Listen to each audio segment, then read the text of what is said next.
Sometimes behind the picture perfect posts, there's a much darker reality. I think we're waking up to this fact. And today we're talking about the person I feel we owe a lot of that insight to. And that's Gabby Petito, a young woman whose love story looked like a dream, but ended in tragedy. Hey everybody, welcome back to Heart of the Case. If you're new here, my name is Lauren. I'm here to dive into true crime cases that broke our hearts, but we need to know about them because behind these cases are huge lessons that help us heal. We mix social work, empathy, and real talk because we all deserve to feel safe in love and in life. Today's case, it's the story of Gabby Petito. You probably remember her name, her beautiful smile, and the viral footage of her cross-country trip with her fiancé, Brian Laundrie. But behind those Instagram perfect posts was something far more complicated. Today, we're diving into the dynamics of their relationship, Gabby's mental health, and the heartbreaking reality of dating violence. February is Teen Dating Violence Prevention Month. So if you work at all with teens, it is truly worth mentioning and at least assessing their relationships and those dynamics to ensure that they are learning the right stuff, because there's so many ways to get things twisted nowadays. It's not even funny. Before we dive in, I usually say this at the end of the episode, but I'm so excited. I just want to briefly mention that the next episode, we're peeling back the layers of love bombing and the red flags that seem like fairy tale moments, fairy tale romance at first. I'll even share some of my own experiences, but for now, let's dive into Gabby's story. Colorful Instagram and YouTube posts are being dissected by police. Hello, and good morning. Her family asked this in black and white.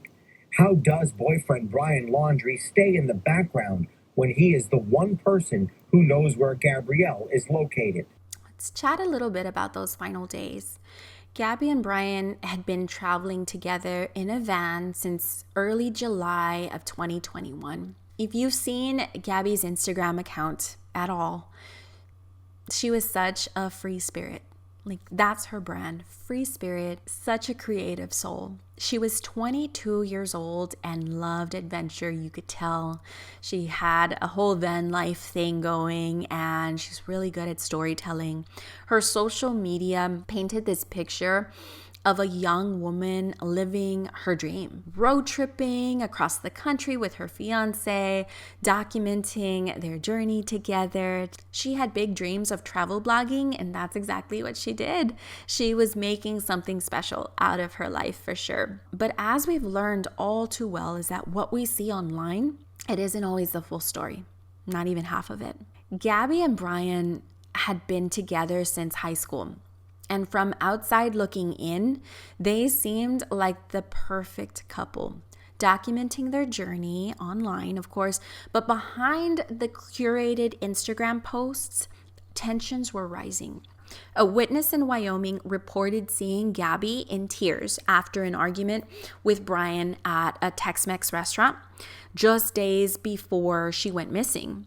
Her parents hadn't heard back from her. The witness described Brian as aggressive and causing a scene, while Gabby was visibly upset. On August 12th, a witness reported a domestic problem between parties identified as Gabby and Brian. Brian told officers time spent together on their journey created an emotional strain between the pair and increased their arguments. According to the report, Gabby went into a manic state, fearing he would leave her behind, and slapped him. That led to the now infamous police stop in Utah, where Gabby took the blame for the altercation. She took the blame despite clear signs that she was distressed herself. They also described Gabby's demeanor, saying at no point did Gabby stop crying, breathing heavily, or compose a sentence without needing to wipe away tears. The officers helped Ryan get a hotel room for the night. Gabby took the van.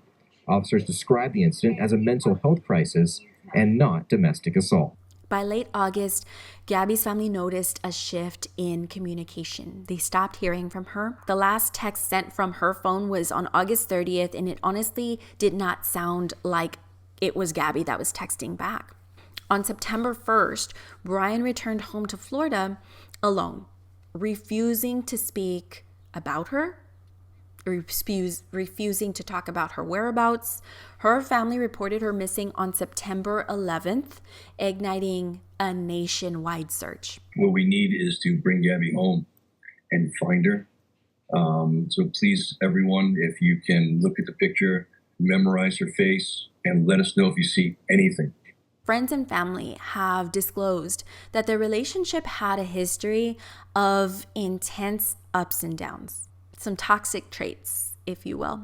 Gabby was described as incredibly kind, super sweet, and also fairly anxious. She kind of lived in this state of trying to keep things at bay, trying to smooth things over, trying to keep everybody calm in her bubble. And by everybody, I mean Brian. Because he, on the other hand, had moments where he was described as possessive and moody. I don't want to jump into diagnosis, but narcissism is all I see when I saw Brian on that footage.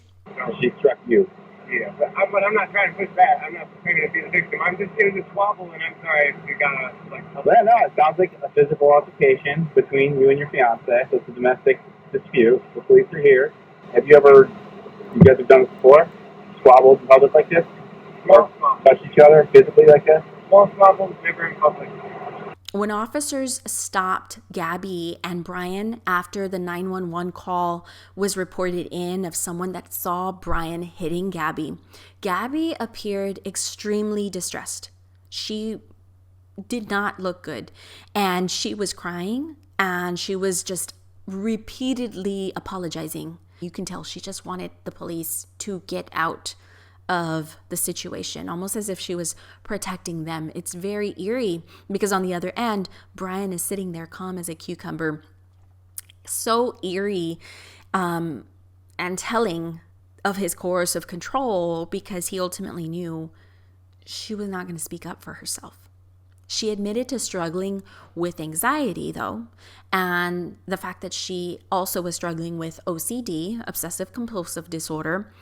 But instead of her feelings being acknowledged, Brian was very dismissive about this.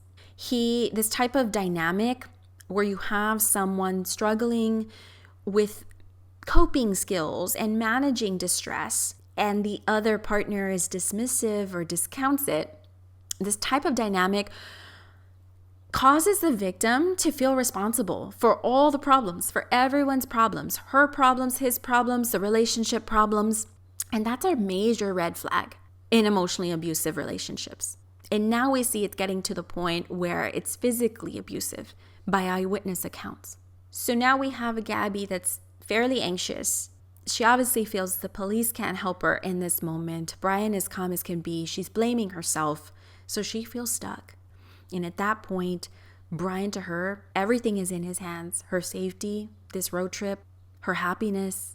I wouldn't put it past Brian for making threats or allegations that he would harm himself if she left or she moved on with someone else. I really, really wouldn't. That's my own stuff. Just an insight. The 911 caller directly reported seeing Brian slap Gabby. It was a slap which contradicts Brian's calm and composed demeanor during the stop. So I think the police were very thrown off.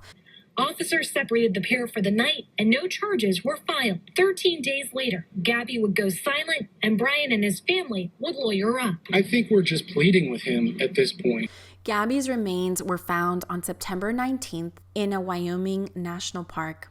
The autopsy confirmed she died by strangulation, likely 3 to 4 weeks earlier. Soon after, Brian went on the run, which caused a massive manhunt for him.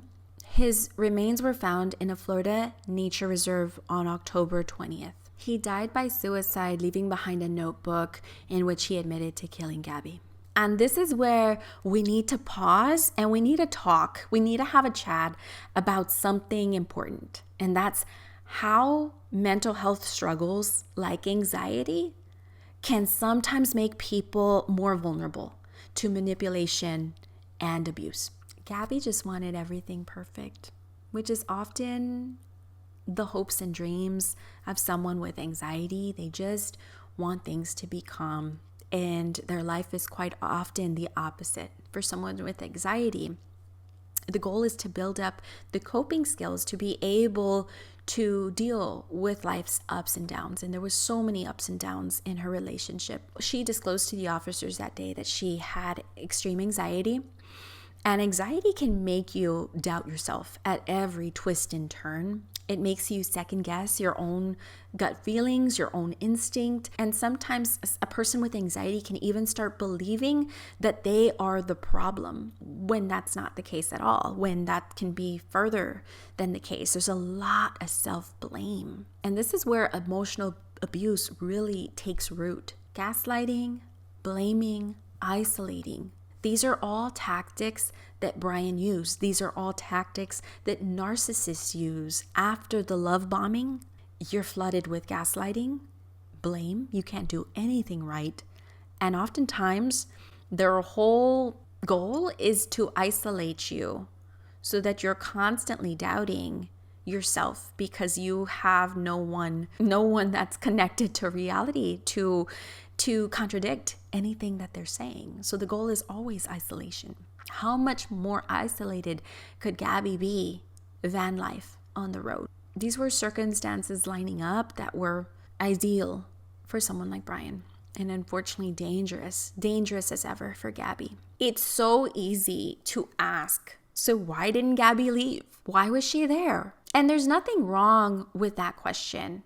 A lot of times we just want a solution. If you are being hurt, if you are feeling so anxious, just leave. Just leave. But we know the world's not black and white. It doesn't exist. There's so many layers of gray.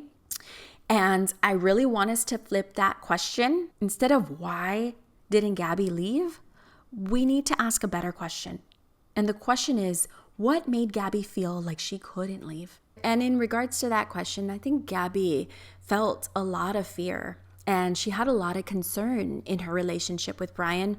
But like many victims of coercive control and emotional abuse, she didn't necessarily disclose it. She wasn't comfortable with sharing that out loud or actually putting words to those concerns that she had. But you could definitely tell through her body language, her interactions, and through witness accounts that there was an extreme emotional toll that was being taken. So I think a lot of Gabby's goal was to pacify, as I mentioned earlier, the situation, and she was really hoping for that fairy tale ending. She knew what she wanted her life to look like, and I think she assumed that she could ultimately control that ending for herself if she kept things calm, if she was able to keep Brian calm, honestly. So if we truly ask what made her stay, there are these ups and downs, right? So as far down as she could have been, she had hope that things would get better and then they'd get better for her. They were actually engaged in July of 2020, but interestingly, her mother later shared that at some point before their van trip, they decided to call off the engagement and take a step back. So I want to unpack this engagement and how it really is a mask for the control that Brian was starting to show. For so many people, an engagement is supposed to be one of the happiest times in their lives, a promise forever of stability, connection, and ultimately being chosen. But what happens when that commitment is made under the weight of manipulation, which I know Gabby was feeling at that moment? Because Brian, all he wanted was control. Now we have a situation where saying yes doesn't mean I'm happy, but rather maybe this will make it better. Although they didn't get engaged and go through with that, they continued their relationship. That decision alone speaks volumes. What made Gabby hesitate about marrying Brian? And more importantly, why did she stay? This brings us to one of the most dangerous relationship traps love bombing, which I plan to unpack in our next episode. So I hope you subscribe and hit notification bells, whatever you need to do so that you can be part of this discussion. Love bombing is when a partner showers you with excessive affection. It's that pedestal that we talked about even with the case of Jodi Arias. It feels intoxicating, like you found the love of your life. You feel like you're in a movie, but often it's a manipulation tactic to create a deep emotional dependency on someone else. The moment you're hooked, the aggressor knows immediately and the dynamic shifts in the relationship. Love is replaced with control, criticism, and even outright abuse. That's called the discard. But to bring it back to Gabby and Brian, it's possible that Brian used these tactics, the excitement of traveling the country together. He knew she loved travel and adventure. That may have been a mask of underlying issues. He made her feel like they were on this once-in-a-lifetime adventure, which might have made it harder for her to really recognize the relationship's toxicity. We can't say for sure what Gabby was thinking going on this road trip, but victims of dating violence often minimize that fear, blaming themselves or hoping things will get better. It's very easy to think that they can control the situation, and there's this vague misconception that they can control their moods and others' moods just with the right kind of temperance and balance. And it's someone with anxiety is just so used to this feeling. And if you have ever felt codependent or like signs or little dealings of codependency, you know how this feels. Because you feel like if I get it just right, like this could be really awesome. This case isn't just about one tragic ending.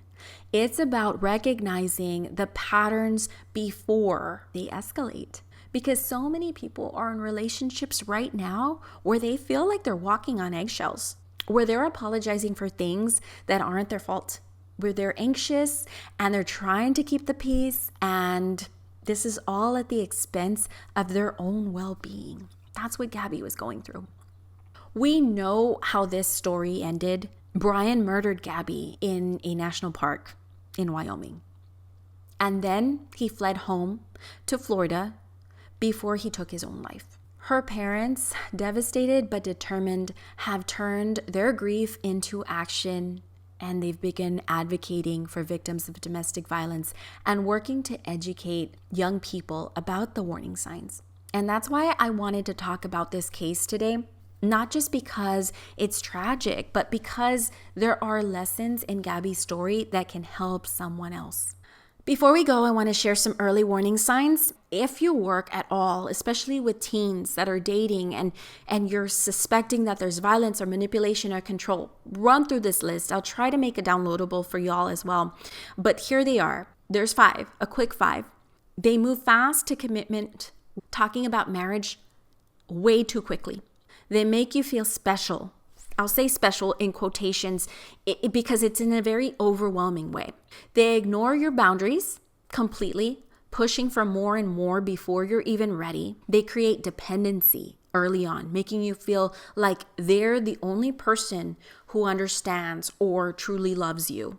And the switch happens. That's the last sign. One day, they are your biggest cheerleader, and then the next, they're criticizing you. The worst of the worst. Or controlling you. If anything in this episode resonated with you, if someone you love is in a situation that feels off, please know that you deserve to feel safe. You deserve love that doesn't make you feel small, that doesn't make you feel afraid. There are resources out there, and I'll have them linked in the show notes. Next time, we're talking about love bombing. I want to dive deeper into this because not all toxic relationships start with yelling and control. In fact, many of them do not. Love bombing can happen to anyone. Even the strongest, smartest people can get caught up in the whirlwind romance because it's human nature to want to be loved. It's human nature, not knowing that it's going to turn toxic. In the next episode, I'll share my own experience with love bombing, how I mistook obsession for love, and the wake-up call that changed everything. And I want to hear from you. I'm putting up a poll here if you're tuning in on Spotify, or let me know in the comments, have you ever experienced love bombing? And I'll possibly read some of these comments and insights and experiences to our audience so we can all learn and grow from each other. Head over to the poll or just comment down below if you're listening or tuning in on YouTube or Apple. And if you got something out of this episode, it would mean the world if you left a quick review. It helps more people find Heart of the Case and keeps these conversations going. Thank you so much for being here. Stay safe, stay aware, and I'll see you next time. If you have a case that is heavy on your heart that you would like to see me reflect on here, please drop it in the comments below. I'm super open to suggestions and just happy to be on this journey with you.